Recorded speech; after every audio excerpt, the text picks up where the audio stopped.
US President Donald Trump has announced a new set of tariffs, an additional 25% on any country that imports oil from Venezuela.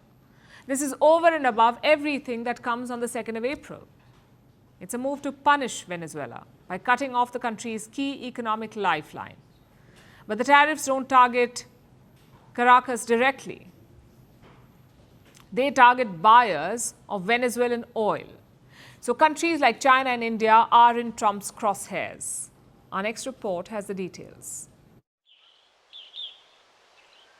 You've probably heard the saying, killing two birds with one stone.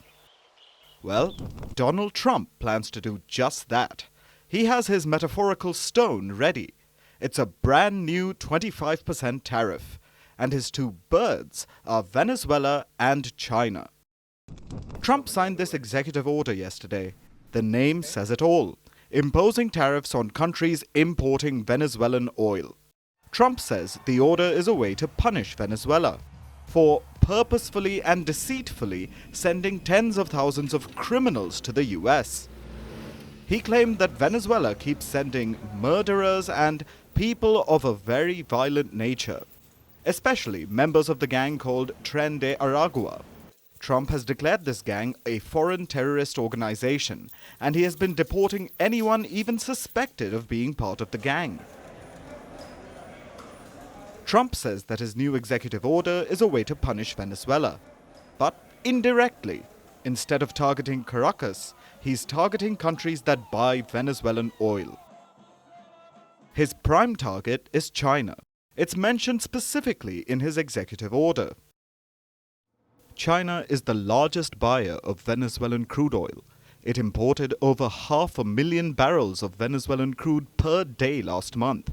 That's about 55% of all the oil Venezuela exported. China responded to the situation earlier today. The United States has long abused illegal unilateral sanctions. China firmly opposes this and urges the U.S. to stop interfering in Venezuela's internal affairs. There are no winners in trade wars or tariff wars.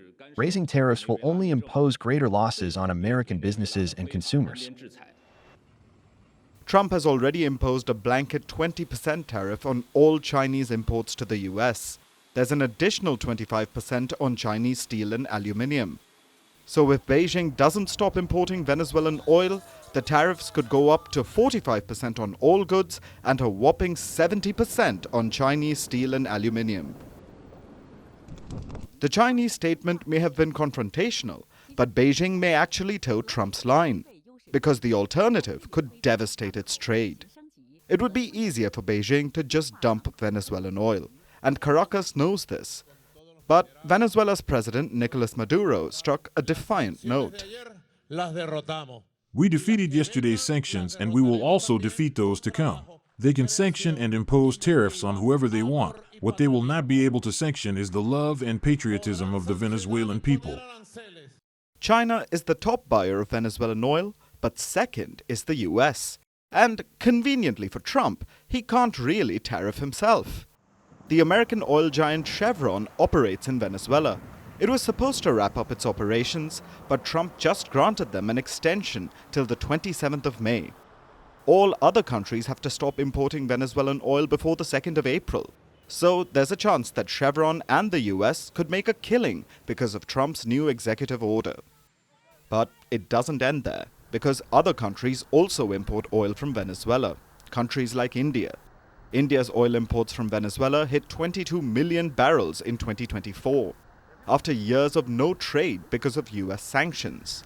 Now, once again, India will become collateral damage in America's power games. Greeting you with aloha and namaste. I love India. Presence, occupation of a territory by another country pertains to India, what we saw in Kashmir. How do you see Trump's America? Yes, the current administration behaves differently from the previous administration.